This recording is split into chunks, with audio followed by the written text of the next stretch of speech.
Hello all my dear students, मैं विशाल भोसले स्वागत करता हूँ आप सभी का आपके अपने यूट्यूब चैनल विशाल भोसले पर।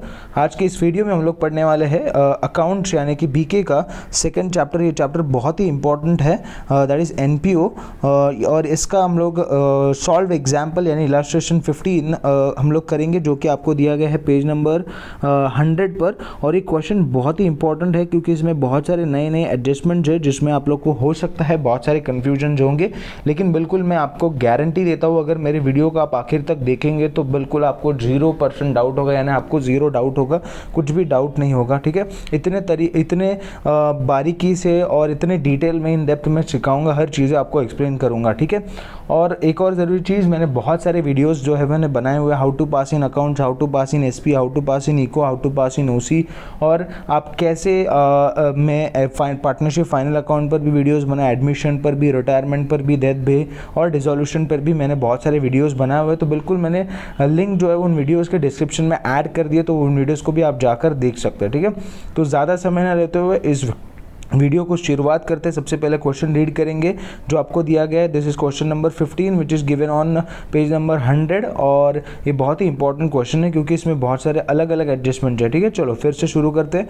Question number 15, following is the receipt and payment of Krishna junior college. अभी हमको किसी कृष्णा जूनियर कॉलेज का दिया गया है Mahabaleshwar for the year ended 31 March 2020। Okay, आगे देखते हैं। सबसे पहले receipt and payment account for the year ended 31 March 2020। ठीक है, अब जरूरी चीज़, ठीक है, तब अब मैं बता देता हूँ आप लोग को यहाँ पर क्या क्या चीज़ें होंगी। ठीक है, अब रिसिप्ट साइड पर आप लोग को कंफ्यूजन नहीं होगा। रिसिप्ट साइड पर या तो आपकी लाइबिलिटीज़ होंगे और या तो आपकी इनकम होंगे। ठीक है, याद रखना। और वहीं पर पेमेंट साइड पर या तो आपके एसेट्स होंगे या और आपको या तो आपके सारे एक्सपेंसेस होंगे। ठीक है, तो आप लोग गलती नहीं करेंगे। रिसिप्ट साइड पर either it will be your liability, either it will be your income, या तो फिर वहीं पर आपके पेमेंट साइड पर either it will be your asset और एक्सपेंसेस। पक्का? चलो, तो पहले सबसे पहले रिसिप्ट साइड से शुरू करते हैं। To balance brought down that is cash. अब देखो, एक और ज़रूरी चीज़, जैसे कि मैं हमेशा कहता हूँ, मैं बार बार चीज़ें क्यों रिपीट करता हूँ, ताकि वो चीज़ें आपके दिमाग में बैठ जाए और इस तरीके की अगर कोई भी एडजस्टमेंट, कोई भी सम्स, कोई भी क्वेश्चन जाता है तो आपको दिमाग में मेरी आवाज़ और बिल्कुल मेरे वीडियोस आपको दिखाई दे। ठीक है, तो सबसे पहले देखो, रिसिप्ट्स में आपको दिया गया कैश बैलेंस। और देखो, मैंने शुरुआत में ही कहा था कि इस साल के इनकम और एक्सपेंडिचर में सिर्फ और सिर्फ इस करंट ईयर के इनकम और एक्सपेंडिचर को ही लिखा जाता है। अभी पिछले साल के कुछ कैश हमारे पास बचे हुए, तो पिछले साल का कैश बैलेंस हम लोग इस साल नहीं लिखते। तो इसके सामने मैं ऐसा छोटा सा क्रॉस करूंगा। इसका यूज़ कब होता है? जब मैं एडजस्टमेंट सॉल्व करूंगा या फिर आगे जाकर कुछ आएगा इसके ऊपर एडजस्टमेंट, तब मैं बताऊंगा। ठीक है, बहुत ही सिंपल तरीके से। उसके बाद एक और ज़रूरी चीज़, हमारा ईयर एंडेड देखो यहाँ पर क्या दिया गया, 31 मार्च 2020। इसका मतलब ये ईयर कौन सा है? This is 19 and 20। ठीक है, 1 अप्रैल को शुरू होगा 19 को और एंड हो रहा है 20 को। ठीक है, उसके बाद हमको दिया है to tuition fees rupees. Tuition fees year दिया गया 18-19 और 19-20। इसका मतलब हमारा करंट ईयर कौन सा? It is 19-20। तो इस साल की जो हमारी रिसिप्ट है यानी कि ट्यूशन फीस है वो इनकम में लिखेंगे और प्रीवियस ईयर का हम लोग लिखेंगे नहीं, क्योंकि प्रीवियस ईयर का मैंने शुरुआत में ही कहा था कि हम लोग सिर्फ और सिर्फ करंट ईयर की इनकम और एक्सपेंडिचर को ही लिखते हैं। ठीक है, तो ये कट हो गया। उसके बाद में टू फाइन कलेक्टेड, तो it is income for college. उसके बाद में फिर interest on bank, it is also an income. उसके बाद में फिर admission fees, it is on also an income. अब देखो, प्लीज ध्यान देना, यहां पर क्या लिखा है? To donation for prize fund. अब यहाँ पर सिर्फ अगर डोनेशन लिखा होता ना, टू डोनेशन, तो ये आपका जाता है इनकम साइड पर। लेकिन यहाँ पर स्पेसिफिकली अगर आपको कोई भी डोनेशन या फिर कोई भी आपको फंड आपको अगर स्पेसिफिकली किसी पर्पस के लिए दिया जाता है, जैसे बिल्डिंग फंड होता है जो स्पेसिफिक एक पर्पस के लिए होता है, प्राइज फंड देखो यहाँ पर जैसे लिखा हुआ डोनेशन फॉर प्राइज फंड, तो ऐसे अगर स्पेसिफिक नेचर के लिए कोई भी रेसिप्ट होती है ना, तो it becomes liability for the business for the NPO, और ये आपका बैलेंस शीट लाइबिलिटी साइड पर जाता है। ठीक है, इस चीज़ को याद रखना। ओके, नेक्स्ट है आपका टू गवर्नमेंट ग्रांट्स, तो ये आपका इनकम साइड पर जाता है। ठीक है, गवर्नमेंट ग्रांट मतलब क्या कि आपको गवर्नमेंट की तरफ से कुछ हेल्प मिल रही है। ठीक है, इनकम की आपको पैसे मिल रहे हैं। ठीक है, this is called as government grants. Okay, उसके बाद में नेक्स्ट है आपका बैंक ओवरड्राफ्ट। ठीक है, तो ये आपका आता है बैलेंस शीट के लाइबिलिटी साइड पर। अगर इसके ऊपर कुछ एडजस्टमेंट है आगे जाकर, तो जब आएगा तब मैं बताऊंगा आपको क्या करना है। ठीक है, उसके बाद में बाय सैलरीज टू टीचर्स, तो ये आपका एक्सपेंडिचर साइड पर जाता हूँ तो मैं इसको लिख रहा हूँ ई। उसके बाद में फिर by salary to office staff, तो ये भी इनकम एक्सपेंस है, सॉरी, तो ये लिख रहा हूँ। बाय बुक्स परचेज, तो देखो ये हमारे कॉलेज है और कॉलेज के लिए हम लोग ने बुक्स खरीदे हुए लाइब्रेरी वगैरह के लिए, तो it becomes asset for us. और ये जो दिया है ना परचेज ऑन 1 जुलाई 2019, इसके ऊपर शायद कुछ डेप्रिसिएशन वगैरह की एडजस्टमेंट होगी, इसलिए ये डेट दिया गया है, ठीक है। तो आप लोग ध्यान रखना, जब आएगा तब मैं बताऊंगा। ओके, नेक्स्ट है आपका प्रिंटिंग एंड स्टेशनरी का, तो it is an expense for us. Office rent, तो बट ऑफिस रेंट दे रहे हैं तो it is expense for us. By repair, तो ये भी एक्सपेंस है। उसके बाद में स्पोर्ट्स एक्सपेंसेस, तो it is also an expense. By annual gathering expenses, तो it is also an expense, ठीक है। उसके बाद में बाय फर्नीचर परचेज ऑन 1 जनवरी 2020, तो ये भी जो है वो एडजस्टमेंट के लिए होगा ये इन्फॉर्मेशन, ठीक है। जब आएगा तब हम लोग देखेंगे। ओके, नेक्स्ट है आपका फर्नीचर, तो ये आता है बैलेंस शीट के एसेट साइड पर। ओके, उसके बाद है बाय बैलेंस कैरिड डाउन। अब ये इस साल की रिसिप्ट्स और पेमेंट को माइनस करने के बाद जो एंड में पैसा बचा हुआ है, it is cash in hand and cash at bank, ठीक है। तो ये जो है वो आपके बैलेंस शीट के एसेट साइड पर दोनों भी जाएंगे, ठीक है। बैलेंस शीट के एसेट साइड पर बी ए में लिख रहा हूँ, ठीक है। उसके बाद आ जाते हैं हमारे एडजस्टमेंट के ऊपर, ठीक है। तो एडजस्टमेंट देखो क्या बोला, एडजस्टमेंट क्या दिया हुआ है आपको, सबसे पहले एडजस्टमेंट पे आ जाते हैं, ठीक है। Additional information for the current year 2019-20 tuition fees are outstanding ₹10,000। देखो क्या बोला जा रहा है, करंट ईयर हमारा 1920 है और उसमें हमारा ट्यूशन फीस जो है वो क्या है, 10,000 आउटस्टैंडिंग है, यानी हमको पैसा हमारा मिला नहीं है, ठीक है। तो सबसे पहला इफेक्ट आपका क्या हो जाएगा, ऐड टू ट्यूशन फीस, तो मैं TF लिख रहा हूँ, ठीक है। आप यहाँ पर आ जाएंगे और ट्यूशन फीस के ऊपर क्या करेंगे, 1920 यानी कि करंट ईयर के ट्यूशन फीस के ऊपर स्टार मार्क करेंगे, इसका मतलब इसके ऊपर एडजस्टमेंट है। तो इसका पहला effect add to tuition fees, TF लिखा हुआ है मैंने। और दूसरा देखो ये हमारी आउटस्टैंडिंग इनकम है, तो it becomes asset for us, तो ये दूसरा इफेक्ट जाएगा बैलेंस शीट के एसेट साइड पर, पक्का। चलो ये समझ में आ गया। नेक्स्ट है आपका 50% admission fees should be capitalised.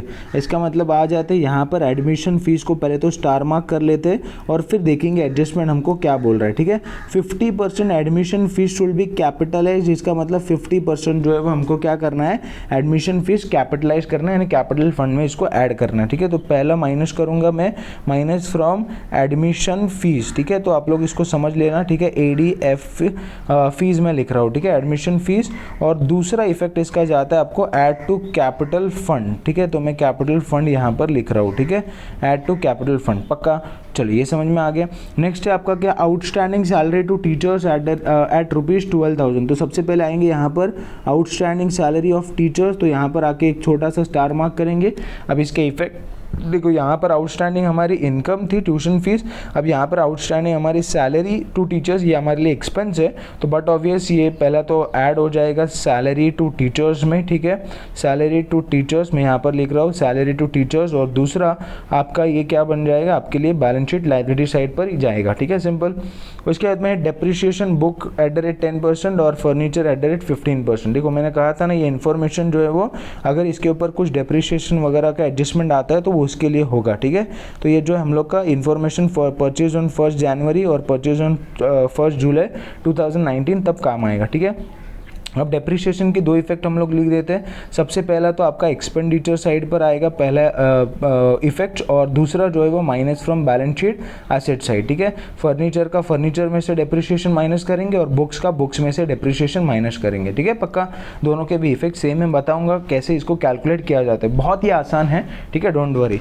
उसके बाद नेक्स्ट है आपका क्या बोला जा रहा है, 50% government grant should be capitalise. इसका मतलब यहाँ पर भी देखो सेम हो जाएगा। सबसे पहले हम लोग आएंगे पीछे, गवर्नमेंट ग्रांट्स को क्या कर लेंगे, थोड़ा सा स्टार मार्क कर लेंगे, और फिर यहाँ पर अभी देखो हम लोग इसके इफेक्ट लिखते हैं। पहला तो माइनस फ्रॉम गवर्नमेंट ग्रांट्स, ठीक है, गवर्नमेंट ग्रांट से इसको माइनस करेंगे, और दूसरा सेम इफेक्ट ऐड करेंगे कैपिटल फंड में, ठीक है, क्योंकि ये बोला जा रहा है कि कैपिटल फंड में इसको आपको कैपिटलाइज करना है, ठीक है, सिंपल।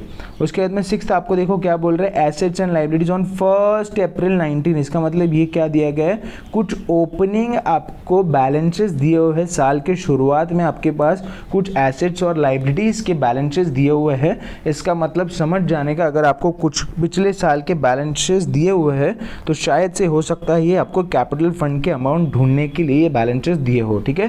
तो देखो यहाँ पर हमको हमारे क्वेश्चन में कहीं पर भी कैपिटल फंड का अमाउंट नहीं दिया था, ठीक है। तो ये जो बैलेंसेस है वो कैपिटल फंड के अमाउंट ढूंढने के लिए ही दिया हुआ है, ठीक है। तो बिल्डिंग जो है वो आपका एसेट्स पर जाता है, फर्नीचर एसेट्स पर, बुक एसेट्स पर 9%, बैंक डिपॉजिट एसेट्स पर, ट्यूशन फीस रिसीवेबल एसेट्स पर जाएंगे और बैंक ओवरड्राफ्ट लायबिलिटी पर, ठीक है। तो मैं जब आएगा तब मैं बताऊंगा इसका क्या करना है आपको, ओके पक्का। चलो ये समझ में आ गया। चाहिए तो नहीं तो आप लोग यहाँ पर लिख लो, ठीक है। मैं यहाँ पर छोटा छोटा सा लिख रहा हूँ आपके लिए, एसेट्स, ठीक है, एसेट्स, और इसके लिए भी BA balance sheet assets, BA balance sheet assets, ठीक है। उसके बाद में फिर बुक्स भी आपका बैलेंस शीट एसेट्स, ठीक है। उसके बाद में 9% गवर्नमेंट बैंक डिपॉजिट्स, ये भी आपके लिए एसेट है। ट्यूशन फीस रिसीवेबल, ये भी आपके लिए एसेट्स है, ठीक है। और बैंक ओवरड्राफ्ट ये आपके लिए लायबिलिटी है, ठीक है, बैलेंस शीट लायबिलिटी साइड पक्का। अब आपको बोला जा रहा है you are required to prepare income and expenditure account for the year ended 31 March 2020 and balance sheet as on that date, ठीक है। तो सबसे पहले देखो मैंने ऑलरेडी यहाँ पर फॉर्मेट सारे आपको सोल्यूशंस लिए हुए हैं, ठीक है। सबसे पहले इनकम एंड एक्सपेंडिचर अकाउंट है और दूसरा है आपका बैलेंस शीट, और उसके बाद में फिर आपके लिए वर्किंग नोट में ओपनिंग बैलेंस शीट यहाँ पर बनाना पड़ता है कैपिटल फंड का अमाउंट ढूंढने के लिए, ठीक है। ये बताऊँगा कैसे कर रहा हूँ। और यहाँ पर है calculation of depreciation on books और फर्नीचर, ठीक है। तो सबसे पहले हम लोग सम के साथ शुरू करते हैं, ठीक है। पहले हम लोगों ने फॉर्मेट बनाया, ऊपर आपको ऐसे एग्जाम में भी ऐसे ही लिखना है, in the books of Krishna junior college Mahabaleshwar income and expenditure account for the year ended 31 March 2020, ठीक है। अब एक और ज़रूरी चीज़ प्लीज़ आप लोग सब लोग ध्यान रखेंगे, ये इनकम एंड एक्सपेंडिचर अकाउंट जो है वो आपका नॉमिनल अकाउंट होता है, और नॉमिनल अकाउंट का रूल है debit all expenses and losses, credit all income and gains, ठीक है। अब कई बार बच्चे क्या करते हैं, एज एन एग्जामिनर मैंने बोर्ड्स के पेपर्स चेक करते हुए मैंने ये ऑब्जर्व किया था, बच्चे कई बार बेचारे क्या कर देते हैं हड़बड़ी में या फिर कुछ जल्दी में वो लोग गलती से क्या करते हैं, यहाँ पर तो सारी चीज़ें करेक्ट लिखते हैं, बिल्कुल सारे एक्सपेंडिचर्स लिखते हैं, लेकिन यहाँ पर क्या कर देते हैं, देखो फॉर्मेट की जैसे शुरुआत है, नाम आपको दिख रहा है इनकम एंड एक्सपेंडिचर, तो वो लोग जल्दी जल्दी में यहाँ पर क्या कर देते हैं, इनकम लिखते हैं और यहाँ पर जो है वो एक्सपेंडिचर लिखते हैं, क्योंकि फॉर्मेट का नाम ही है इनकम एंड एक्सपेंडिचर, तो उनको लगता है पहले इनकम और फिर एक्सपेंडिचर, ठीक है। तो कई बार गलती करते हैं, लेकिन प्लीज़ मैं आप लोगों से सभी से रिक्वेस्ट करूंगा, याद रखना नॉमिनल अकाउंट है इनकम एंड एक्सपेंडिचर, तो इसका रूल बोलता है आपको कि debit all expenses and losses, credit all income and gains, तो यानी कि एक्सपेंडिचर साइड जो है वो डेबिट पर आएगा और इनकम साइड जो है वो आपका क्रेडिट साइड पर आएगा, ठीक है। इसको ध्यान रखना प्लीज़, मैं रिक्वेस्ट करूंगा आप सभी से, ओके पक्का। चलो अभी शुरुआत करते हैं। सबसे पहले एक्सपेंडिचर साइड से पहला दिया आपको, पहले हम लोग क्या करेंगे, अभी फॉर्मेट रेडी हो गया, अभी हम लोग 1 बाय 1 सारे पोस्टिंग्स करेंगे, ठीक है। अब हम लोग को देखो, पहले तो हम लोग क्या कर लेंगे, एक पेज का आपका पूरा income and expenditure account format बनाओ, दूसरे पेज पर आपका पूरा बैलेंस शीट का फॉर्मेट बनाओ, और फिर हम लोग क्या करेंगे, पहले कैपिटल फंड का अमाउंट ढूंढ लेते हैं, फिर उसके बाद हम लोग आगे बढ़ेंगे, ठीक है। तो सबसे पहले कैपिटल फंड का अमाउंट ढूंढने के लिए आपको देखो ऐसे करना है, calculation of capital fund working note लिखकर ऊपर, ठीक है, balance sheet as on 1 April 2019, liabilities amount और एसेट्स अमाउंट, ठीक है, बिल्कुल ऐसे ही फॉर्मेट बनाना है वर्किंग नोट में, ठीक है। अब 1 बाय 1 में सारी चीज़ें आपको एक्सप्लेन करूंगा क्या क्या इसमें आएगा। देखो अभी अगर पिछले साल के कैश बैलेंसेज यहाँ पर दिया हुआ है तो बट ऑब्वियस ये पिछले साल का एसेट है, सिंपल। जैसे इस साल के यहाँ पर देखो ना, हम लोग को एसेट दिया हुआ है cash in hand and cash at bank, तो इसका मतलब ये इस साल हम लोग बैलेंस शीट एसेट साइड में लिखेंगे। वैसे ही ये जो पिछले साल का कैश बैलेंस दिया हुआ है हमको, ये पिछले साल हमारे एसेट्स में होगा, इसलिए देखो यहाँ पर पहले ही एसेट्स में आ गया कैश इन हैंड ₹23,500, ठीक है पक्का। चलो ये समझ में आ गया। नेक्स्ट है हमारा, देखो क्या है, तो दैट इज़ हमारे एडजस्टमेंट नंबर 6 में दिया गया, हमको सारे बैलेंसेस दिए हुए। सबसे पहले आपको दिया है बिल्डिंग, तो आ जाते बिल्डिंग ₹18 लाख, ठीक है। तो देखो बिल्डिंग ₹18 लाख। उसके बाद नेक्स्ट आपको दिया हुआ है फर्नीचर ₹7 लाख, तो फर्नीचर आ जाते हैं ₹7 लाख, ठीक है। उसके बाद में next they have given us what, they have given us books ₹5 lakh, तो बुक्स यहाँ पर आ जाएंगे ₹5 लाख, ठीक है। उसके बाद में उन लोग ने हमको दिया गया है ये बैंक 9% बैंक डिपॉजिट ₹3 लाख, ठीक है। अब ये 9% बहुत ही इंपॉर्टेंट, ये परसेंटेज जो है आपको इंटरेस्ट के लिए दिया हुआ है, इट इज़ हिडन एडजस्टमेंट, ठीक है। तो ये याद रखना, जब आएगा तब मैं सॉल्व करके आप लोग को बताऊंगा कैसे करना है, ठीक है। ये हो गया। उसके बाद में आपको देखो नेक्स्ट दिया गया है ट्यूशन फीस रिसीवेबल, यानी आउटस्टैंडिंग ट्यूशन फीस है पिछले साल की ₹7,000, तो ये भी आपके एसेट्स है, ट्यूशन फीस रिसीवेबल, ठीक है। ये हो गया। नेक्स्ट है आपको दिया गया है बैंक ओवरड्राफ्ट ₹28,500, ठीक है। तो bank overdraft balance sheet liability side पर आता है, तो यहाँ पर आ जाएंगे बैंक ओवरड्राफ्ट, ठीक है। ये अमाउंट जो है वो अभी तक हमको मिला नहीं है, ठीक है, ये वाला अमाउंट, ठीक है। अब ये कहाँ से आएगा, तो ये सारे एसेट्स मैंने ओपनिंग बैलेंस लिख लिए सारे एसेट्स और लाइबिलिटीज़ के। अब मैं इनको टोटल करूँगा, इसको टोटल कर रहा हूँ तो टोटल आ रहा है 33,30,500, और इसको टोटल कर रहा हूँ तो इसका टोटल आ रहा है 28,500, ठीक है। अब ये जो बड़ा अमाउंट है 33,30,500 में से 28,500 माइनस करेंगे, तब आपको ये बैलेंसिंग वाला अमाउंट यहाँ पर जो है वो मिल जाएगा, ठीक है, सिंपल पक्का। चलो ये कैसे आया समझे, ये बैलेंसिंग फिगर है, ये आपको बैलेंसिंग फिगर है, एसेट्स माइनस लाइबिलिटीज़ करने के बाद ये जो पैसा बचा ये। अब यही बैलेंसिंग फिगर आपका क्या बन जाएगा, इट इज़ कैपिटल फंड, और ये आपके जाएगा बैलेंस शीट के लाइबिलिटी साइड पर, नए वाले बैलेंस शीट के लाइबिलिटी साइड पर सबसे ऊपर आके लिख लेना है कैपिटल फंड ₹33,02,000 इनर कॉलम में। पक्का समझे? चलो ये हो गया अभी वर्किंग नोट, ये वाला आप लोग को आई होप समझ में आ गया, ठीक है। अब वैसे ही हम लोग क्या करेंगे, वन बाय वन हमारे सम पर आ जाते हैं, ठीक है। सबसे पहले हमको दिया गया टू ट्यूशन फीस ₹18-19। अब देखो यहाँ पर देखो, हम लोगों ने यहाँ पर एसेट्स में देखा था, ठीक है, ट्यूशन फीस रिसीवेबल, यानी पिछले साल का ये कुछ ट्यूशन फीस रिसीवेबल था 7,000। इसका मतलब ये इस साल हम लोग को देखो यहाँ पर मिल गया है ट्यूशन फीस 18-19 का बोला जा रहा है, 7,000 मिल गया है। तो बट ऑब्वियस ये पिछले साल की इनकम है, तो इस साल में हम लोग नहीं लिखेंगे, इसलिए वो कैंसिल हो गया, ठीक है। इसलिए ये नए वाले बैलेंस शीट में आपके दिखेगा नहीं एसेट्स में, क्योंकि इनकम आपको मिल गई है, ठीक है। पिछले साल के जो पैसे बचे थे वो इस साल आपको मिल गए। पक्का ये हो गया। नेक्स्ट है आपका 19-20 का ट्यूशन फीस, तो ये आता है आपके इनकम साइड पर, ठीक है। तो आएंगे इनकम साइड पर और लिखेंगे to tuition fee by tuition fees ₹70,000 inner column में लिखेंगे, क्योंकि उसके ऊपर एडजस्टमेंट है, ठीक है। हम लोगों ने स्टार मार्क किया हुआ है, इनर कॉलम में लिख के 2 लाइन छोड़ देंगे, ठीक है। उसके बाद नेक्स्ट है आपका टू फाइन कलेक्टेड, ये भी आपका आता है इनकम साइड पर, तो आएंगे यहाँ पर बाय फाइन कलेक्टेड ₹4,000, ठीक है, आउटर कॉलम में लिखेंगे, ओके। उसके बाद है नेक्स्ट आपका bye interest on bank deposit, तो इंटरेस्ट ऑन बैंक डिपॉजिट्स ये बहुत ही इंपॉर्टेंट है, ठीक है। तो इसको आप लोग स्टार मार्क कर लो। क्यों मैं बोल रहा हूँ, क्योंकि जब आएगा तब मैं बताऊंगा, इसके ऊपर एडजस्टमेंट है, ठीक है। अब वो कैसे आया मैं आप लोग को बताऊंगा, ठीक है, एडजस्टमेंट। अभी फिलहाल लिख लो, जब एक्सप्लेन करूंगा तब बताऊंगा, ठीक है। Interest on bank deposit 25,500 inner column में लिख लो, ठीक है। उसके बाद नेक्स्ट है आपका एडमिशन फीस ₹12,000, ठीक है। तो एडमिशन फीस ₹12,000 आ जाएंगे यहाँ पर, एडमिशन फीस ₹12,000 इनर कॉलम में लिखेंगे और 2 लाइन छोड़ेंगे, क्योंकि ऊपर एडजस्टमेंट है, ठीक है। उसके बाद है to donation for prize fund, ये स्पेसिफिक डोनेशन है, तो ये बैलेंस शीट के लाइब्रेरी साइड पर जाएगा। ऊपर आपको यहाँ पर 10-12 लाइन छोड़ने हैं, ठीक है, और फिर लिखना है donation for prize fund ₹90,000 outside column में डायरेक्ट, ठीक है। उसके बाद नेक्स्ट आपको दिया गया है क्या, दैट इज गवर्नमेंट ग्रांट्स, तो ये आपका आता है इनकम साइड पर, तो आएंगे यहाँ पर गवर्नमेंट ग्रांट्स इनकम साइड पर 1,73,000 इनर कॉलम में लिखेंगे, क्योंकि इसके ऊपर भी एडजस्टमेंट है, ठीक है। तो ये हो गया हमारा रिसिप्ट साइड कंप्लीट। वैसे ही आते पेमेंट साइड पर, सबसे पहले they have given us bank overdraft, balance sheet, liability side देखो मैंने यहाँ पर लिखा हुआ है, लेकिन प्लीज़ ध्यान देना, यहाँ पर देखो पिछले साल के बैलेंस शीट लाइबिलिटी साइड पर दिख रहा है यहाँ पर ₹28,500, ये जो है वो पिछले साल का ओवरड्राफ्ट था। ये यहाँ पर देखो मेरे को दिया गया ना, अप्रैल 1 अप्रैल 19, यानी पिछले साल के ओवरड्राफ्ट थे 28,500 के, वो मैंने इस साल, यानी इस साल मेरे पेमेंट में आ रहा हूँ मैं, तो मुझे पता चल रहा है इस साल मैंने वो बैंक ओवरड्राफ्ट यानी जो लाइबिलिटी थी वो मैंने 28,500 की पे कर दी, यानी मेरा कर्जा था वो मैंने कर्जा चुका दिया इस साल 28,500। तो क्या ये आपके नए वाले बैलेंस शीट में शो होगा? नहीं होगा, ठीक है, याद रखना प्लीज़। तो ये आपके नए वाले बैलेंस शीट में यानी ओवरड्राफ्ट में बैंक ओवरड्राफ्ट जो है वो आपके एक्सपेंडिचर में भी नहीं आएगा, क्योंकि ये पिछले साल का खर्चा था वो आपने इस साल पे कर दिया, और आपके बैलेंस शीट लाइबिलिटी साइड पर भी नहीं आएगा, क्योंकि आपने क्या कर दिया है, इसको पे कर दिया। तो इसका मतलब कोई भी इसका इफेक्ट आएगा नहीं, ये आपका क्या हो जाएंगे, कैंसल। पक्का क्यों हो गया, समझ में आ गया। पिछले साल का था 28,500, अब पिछले साल का था वो इस साल हम लोगों ने पे कर दिया, तो इस साल अगर वो पेमेंट हो रहा है तो बट ऑब्वियस उसका इफेक्ट आएगा नहीं, क्योंकि करंट ईयर के इनकम और करंट ईयर के एक्सपेंडिचर को ही हम लोग लिखते हैं। पक्का चलो, तो बैलेंस शीट लाइबिलिटी साइड ये वाला बैंक ओवरड्राफ्ट का इफेक्ट क्या हो गया, कट हो गया, ठीक है। कैसे हो गया समझ में आ गया। नेक्स्ट है आपका सैलरी टू टीचर्स, ठीक है। तो सैलरी टू टीचर्स आपका आता है एक्सपेंडिचर साइड पर, तो आएंगे यहाँ पर एक्सपेंडिचर साइड पर टू सैलरी टू टीचर्स, और इसके ऊपर एडजस्टमेंट है इसलिए अमाउंट लिखेंगे 2 लाख इनर कॉलम में, ठीक है।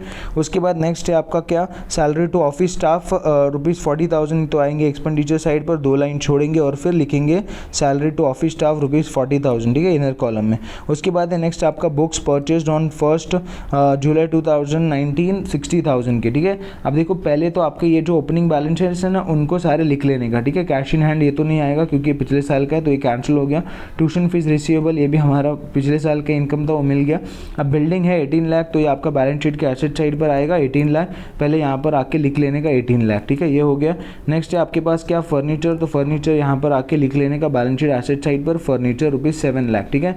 अभी इनर कॉलम में क्यों लिखेंगे, क्योंकि जो हम लोगों ने ऐड जो नए इस साल परचेज किया ना, देखो यहाँ पर लिखा है ना, books purchase on, furniture purchase purchased on ये, तो इस साल हमने और परचेज किया पिछले साल के फर्नीचर। जैसे आप लोग एग्जांपल देखो ना, आपके घर में अगर कोई फर्नीचर जैसे कबर्ड है, आपके घर में अगर फ्रिज है, तो अगले साल हम लोग क्या करते हैं, नया साल आएगा तो फेंक देते क्या, नहीं ना, तो वो भी तो यूज़ करते। तो पहले हम लोग उसको लिखेंगे और फिर जो हम लोगों ने इस साल परचेज किया उसको लिखेंगे, ठीक है। तो फर्नीचर ₹7 लाख पिछले साल का, बुक्स ₹5 लाख पिछले साल के, पक्का ये हो गया। 2-4 लाइन छोड़ के फिर लिख देंगे, ठीक है।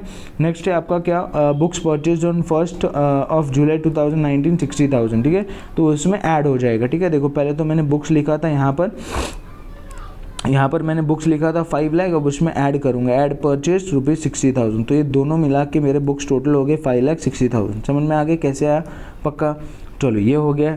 नेक्स्ट है आपका क्या, नेक्स्ट है आपके पास में है प्रिंटिंग एंड स्टेशनरी का एक्सपेंस, तो ये एक्सपेंडिचर साइड पर आएंगे टू प्रिंटिंग एंड स्टेशनरी ₹7,000, ठीक है।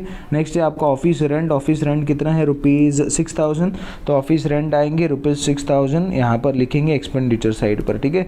नेक्स्ट है आपका रिपेयर्स का खर्चा 3,000, तो आएंगे रिपेयर्स ₹3,000, ठीक है, ये हो गया। नेक्स्ट है आपका स्पोर्ट्स का एक्सपेंसेस, तो ये भी आएंगे यहाँ पर स्पोर्ट्स एक्सपेंसेस एक्सपेंडिचर साइड पर 1,500, ये हो गया। एनुअल गैदरिंग एक्सपेंसेस, तो ये भी एक्सपेंडिचर साइड पर आएंगे, एनुअल गैदरिंग एक्सपेंसेस ₹12,000, ये भी हो गया, ठीक है। उसके बाद में नेक्स्ट है आपका फर्नीचर, तो देखो हम लोग ने यहाँ पर पिछले साल का जो फर्नीचर है वो ऑलरेडी हमने यहाँ पर लिखा हुआ है 7 लाख, अब उसमें आकर यहाँ पर ऐड करेंगे न्यू फर्नीचर ₹40,000 जो अभी हम लोगों ने देखा, ठीक है। और ये दोनों अमाउंट को ऐड करके यहाँ पर अमाउंट लिखेंगे 7,40,000, ठीक है। आई होप कैसे आया, समझ में आ गया, पक्का।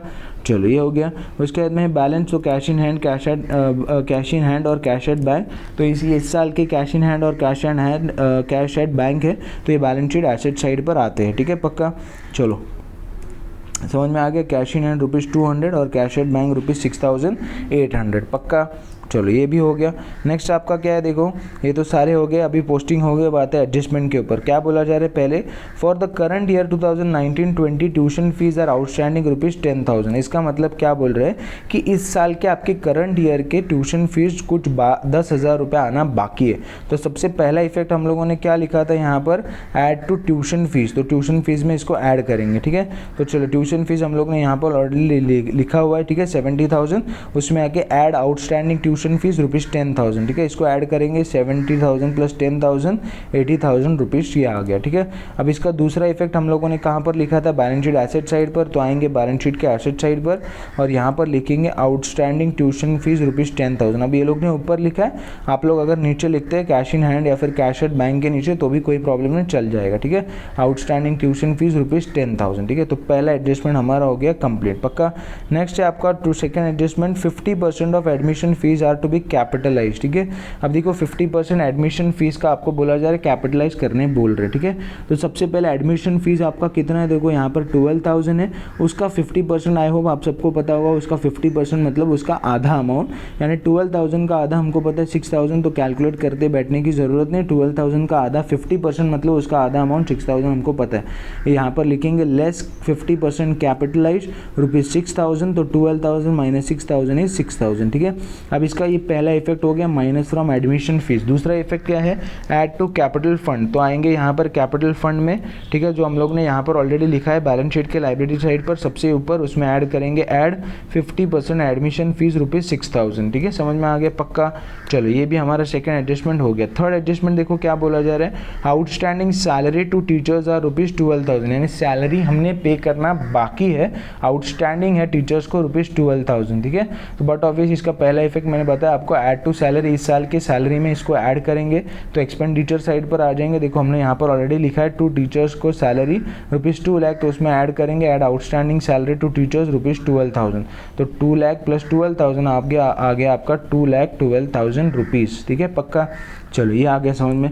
दूसरा इफेक्ट इसका हमने कहाँ पर लिखा हुआ है, बैलेंस शीट लाइब्रेरी साइड पर, तो आ जाएंगे बैलेंस शीट लाइब्रेरी साइड पर और आप लोगों ने यहाँ पर ऑलरेडी पेज छोड़कर donation for prize fund out लिखा हुआ है, ठीक है। तो उसमें आकर नीचे, उसके नीचे आकर लिखेंगे आउटस्टैंडिंग सैलरी टू टीचर्स ₹12,000, ठीक है, आउटस्टैंडिंग सैलरी टू टीचर्स ₹12,000, ठीक है। तो ये हो गया आउटस्टैंडिंग सैलरी टू टीचर्स ₹12,000, ठीक है। तो ये वाला एडजस्टमेंट भी हमारा हो गया। नेक्स्ट एडजस्टमेंट देखो क्या है, डेप्रिसिएशन बुक्स 10% और फर्नीचर 10%, 15% पर एनम। तो सबसे पहले हम लोग बुक्स का कर लेते हैं, फिर मैं आपको फर्नीचर का बताऊंगा कैसे आता है, ठीक है, डिप्रिसिएशन। तो पहले तो बुक्स का है, ठीक है, तो डोंट वरी, मैं बहुत ही आसानी से आपको बताऊंगा इसको कैसे सॉल्व करना है, ठीक है। तो सबसे पहले देखो, पहले तो हमारे पास पिछले साल के कुछ बुक्स थे। देखो यहाँ पर ओपनिंग बैलेंस में कुछ बुक्स दिए हैं हमको।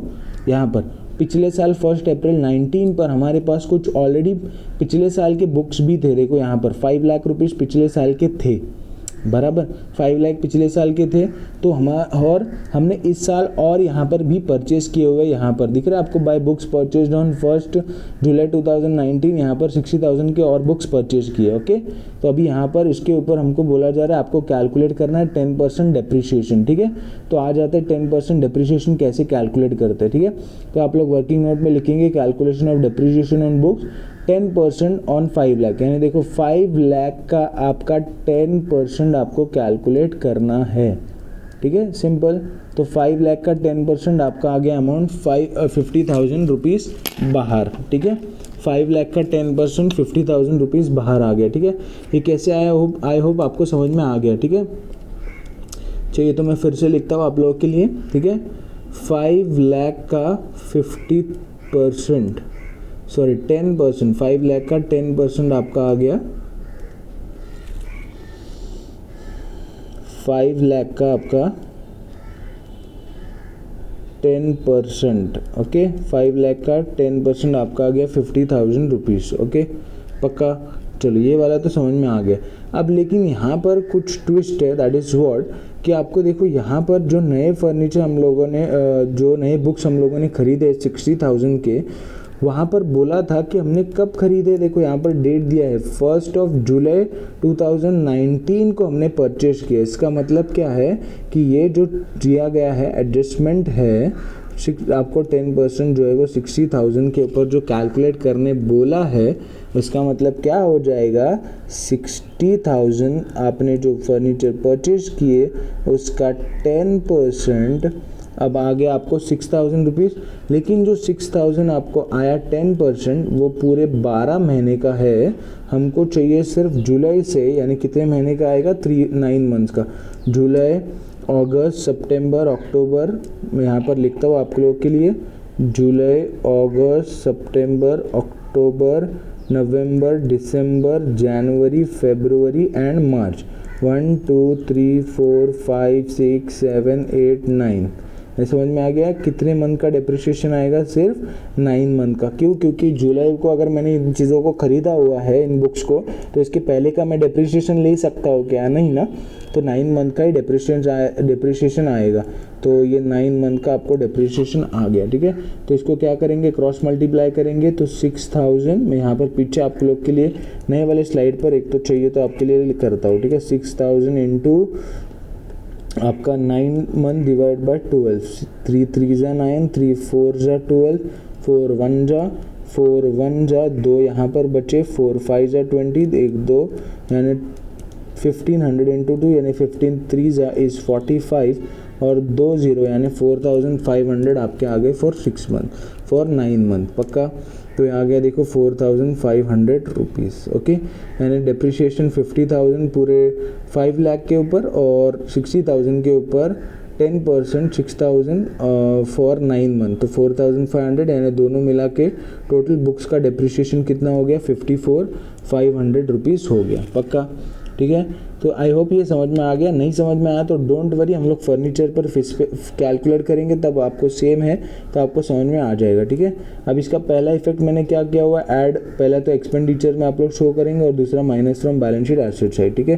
तो आ जाएंगे यहाँ पर एक्सपेंडिचर में पहले लिखेंगे टू डिप्रिसिएशन, उसको अंडरलाइन करेंगे और फिर 1 बाय 1 लिखेंगे बुक्स के ऊपर 54,500 और इसका दूसरा इफेक्ट आपको क्या करना है, बैलेंस ये बुक्स में आप लोगों ने बुक्स को जो है बैलेंस शीट एसेट साइड पर ऑलरेडी लिखा हुआ है, उसमें से लेस करेंगे 10% डिप्रिसिएशन जो अभी हम लोगों ने टोटल कैलकुलेट किया 54,500, इसको ब्रैकेट में डालेंगे और फिर 5,60,000 माइनस 54,500, तो आपको अमाउंट आ जाएगा 5,05,500 रुपीज़, ठीक है। पक्का। चलो ये समझ में आ गया। वैसे ही हम लोग क्या करेंगे, ये फर्नीचर का भी कैलकुलेट करेंगे, आपको जो बोला जा रहा है 15%, ठीक है। तो देखो हम लोग पहले तो फर्नीचर का भी अभी हम लोग कैलकुलेट करते हैं, कैसे करना है आप लोग को सिंपल तरीके से मैं बताता हूँ, ठीक है। कोई और इंक मैं लेता हूँ यहाँ पर, ठीक है, मैं आप लोग के लिए यहाँ पर लाइन खींचता हूँ तो आप लोग को ये समझ में आएगा, ठीक है, याद रहेगा, पक्का।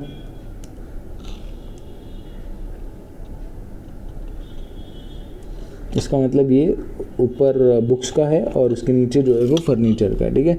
तो देखो अभी क्या हो रहा है, हमारे पास पहले से कुछ फर्नीचर्स थे साल के शुरुआत में, ठीक है। देखो साल के शुरुआत में ऑलरेडी हमारे पास कुछ फर्नीचर्स ऑलरेडी थे, ठीक है। यहाँ पर देखो कुछ ऑलरेडी फर्नीचर्स हमारे पास थे, फर्नीचर ₹7 लाख, और उसके बाद हम लोगों ने और परचेज किए, ठीक है। यहाँ पर देखो फर्नीचर परचेज ऑन 1 जनवरी 2020 40,000 के और परचेज किए, ठीक है। तो इसका मतलब इसका इफेक्ट कैसे आएगा, ठीक है। तो ये जो 7 लाख है इसके ऊपर पूरा 15% पूरे साल का आएगा, यानी 1,05,000 रुपीज़ हो जाएंगे। और ये जो 40,000 है उसके ऊपर जो डिप्रिसिएशन है 1 जनवरी को अगर आपने परचेज किया तो जनवरी, फरवरी और मार्च यानी 3 मंथ्स का ही आएगा, ठीक है। तो वैसे ही सेम कैलकुलेशन करना है बिल्कुल, ठीक है। मैं आप लोग के लिए बता रहा हूँ, ठीक है, कैसे करना है। 40,000 है, 40,000 के ऊपर आपको बोला जा रहा है 15% कैलकुलेट करना है, तो 20 20 20 20 कट हो गए, ठीक है। 15 4 60 और 2 0 बचे यहाँ पर, तो 6,000 आ गए। अब ये जो 6,000 है पूरे महीने का है, यानी सॉरी पूरे साल का है, 12 महीने का। तो हमको चाहिए सिर्फ 3 मंथ्स का, तो हम लोग क्या करेंगे, इसको क्रॉस मल्टीप्लाई करेंगे, ठीक है। अगर तो हमको चाहिए 3 मंथ का, तो इसको क्रॉस मल्टीप्लाई करेंगे तो 6,000 इंटू 3 डिवाइड बाई 12, ठीक है। तो 3 1 जा, 3 4 जा, 4 1 जा, 4 1 जा, 2 बचे यहाँ पर, 4 5 जा 20 और बचे हुए 2 0, यानी आ गया 1,500 रुपीज़, ठीक है। पक्का, कैसे आया समझ में आ गया, सिंपल है, पक्का, ठीक है। तो ये आ गया डिप्रिशिएशन का आपका 1,500 फॉर 2, यानी टोटल डिप्रिशिएशन आपका आ गया 1,05,000 प्लस 1,500, तो टोटल डिप्रिशिएशन इज 1,06,500, ठीक है, सिंपल। अब इसको क्या करना है, सेम इफेक्ट पहला तो एक्सपेंडिचर में शो करेंगे। तो एक्सपेंडिचर में हम लोग ने ऑलरेडी यहाँ पर 2 डिप्रिशिएशन लिखा हुआ है, यहाँ पर आके लिखेंगे फर्नीचर ₹1,06,500, ठीक है। और इसका दूसरा इफेक्ट देखो क्या करना है, minus from balance sheet asset side, तो minus from balance sheet asset side में आएंगे। फर्नीचर हम लोग ने यहाँ पर लिखा हुआ ऑलरेडी 7,40,000, ठीक है। तो 7,40,000 में से लेस डिप्रिशिएशन 15% 1,06,500 माइनस करके फिर आपको ये अमाउंट आ गया बाहर ₹6,33,500 रुपीज़, पक्का। चलो ये समझ में आ गया। नेक्स्ट आपका क्या है, adjustment 50% government grants should be capitalise, यानी 50% गवर्नमेंट ग्रांट्स आपको क्या करना है, कैपिटलाइज करना है। तो यहाँ पर आएंगे गवर्नमेंट ग्रांट्स हम लोगों ने ऑलरेडी लिखा है 1,73,000, 50% मतलब हमको पता है इसका आधा, तो 50% यानी उसका आधा 86,500 आ रहा है, तो 86,500 आपका बाहर आ जाएगा, ठीक है, माइनस करके। और इसका दूसरा इफेक्ट आपको क्या करना है, ऐड करना है कैपिटल फंड में। तो बैलेंस शीट लायबिलिटी साइड पर आएंगे, कैपिटल फंड में इसको ऐड करेंगे, ठीक है। तो ये एडमिशन फीस का है 50% और ऐड 50% गवर्नमेंट ग्रांट्स का 86,500, ठीक है। 1 2 3 ये तीनों अमाउंट को प्लस करेंगे तो ये अमाउंट आपका आ गया 33,94,500 रुपीज़, ठीक है, पक्का। चलो ये समझ में आ गया। नेक्स्ट है आपका एसेट शो, तो इन्फॉर्मेशन था, ठीक है। अब मैंने कहा था कि ये 9% जो है वो क्या आपका हिडन एडजस्टमेंट है, ठीक है। तो चलो मैं कैलकुलेट करके बताता हूँ क्या बोला जा रहा है, ठीक है। तो टोटल देखो आपका ये इंटरेस्ट ऑन बैंक डिपॉजिट्स, ठीक है। तो मैं आपके लिए यहाँ पर लिख रहा हूँ इंटरेस्ट ऑन बैंक डिपॉजिट्स, ठीक है। और कितना परसेंट, इट इज़ 9%, ठीक है। तो इसको कैसे कैलकुलेट करते मैं बता रहा हूँ, ठीक है। देखो 3 लाख का आपको बोला जा रहा है 9% डिप्रिशिएशन है, ठीक है। तो अभी करते हम लोग 0 0 0 0, ठीक है। तो 9 3 इज 27, 1 2 3 3 0 बचे इज 27,000, ठीक है। लेकिन देखो आपको यहाँ पर total interest on bank loan कितना मिलना चाहिए, 9% इज 27,000। लेकिन यहाँ पर देखो आपको यहाँ पर आपकी इनकम साइड पर यहाँ पर इंटरेस्ट ऑन बैंक डिपॉजिट सिर्फ कितना मिल रहा है, 25,500 ओनली। यानी आपको मिलना कितना चाहिए था, 27,000, और आपको मिल कितना रहा है, सिर्फ और सिर्फ 25,500 रुपीज़। इसका मतलब जो बचा हुआ पैसा है यानी 1,500 जो बच रहा है आपका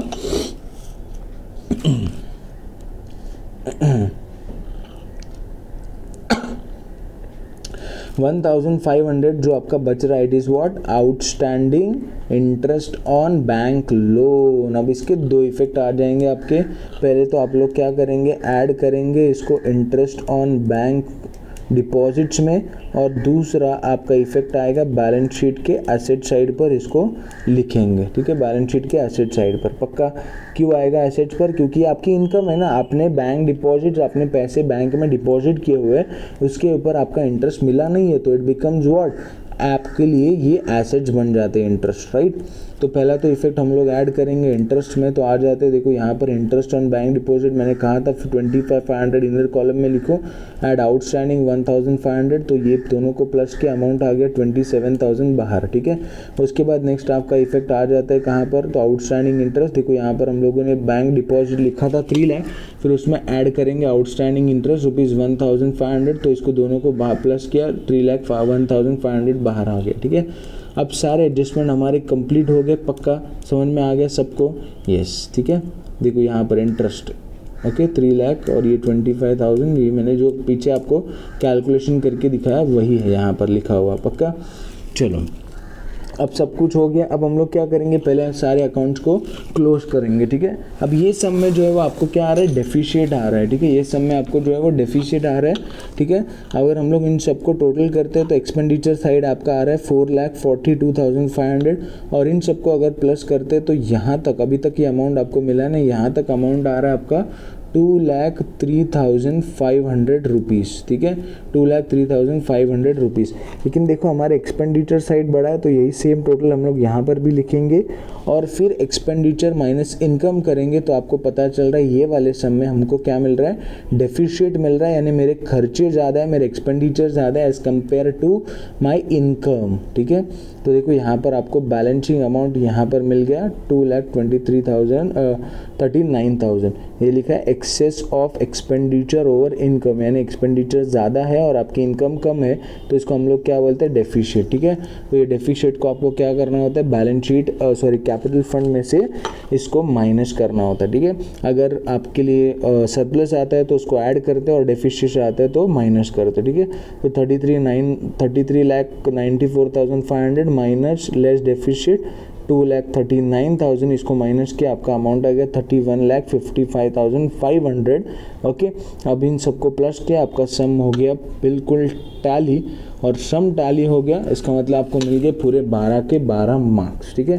तो आई होप आपको वीडियो बिल्कुल सब आपको समझ में आया होगा। मैंने इन डिटेल इन डेप्थ सारी चीज़ें आपको एक्सप्लेन करने की कोशिश की। अगर आपको कोई भी चीज़ नहीं समझ में आती तो प्लीज़ वीडियो को रिवाइंड करके बार बार फिर से देखना, ठीक है, ठीक से ध्यान लगा कर देखना, आपको बिल्कुल वीडियो समझ में आ जाएगा, सब आपको समझ में आ जाएगा, ठीक है। तो आई होप आपको अगर वीडियो पसंद आता है तो प्लीज़ लाइक ज़रूर कीजिएगा, और कमेंट में ज़रूर बताना मेरे वीडियोज़ आपको कैसे लग रहे हैं, और जितना हो सके अपने दोस्तों के साथ मेरे वीडियोज़ को शेयर कीजिएगा, और मेरे चैनल को सब्सक्राइब करके बेल आइकॉन को बजा देना। Thank you so much.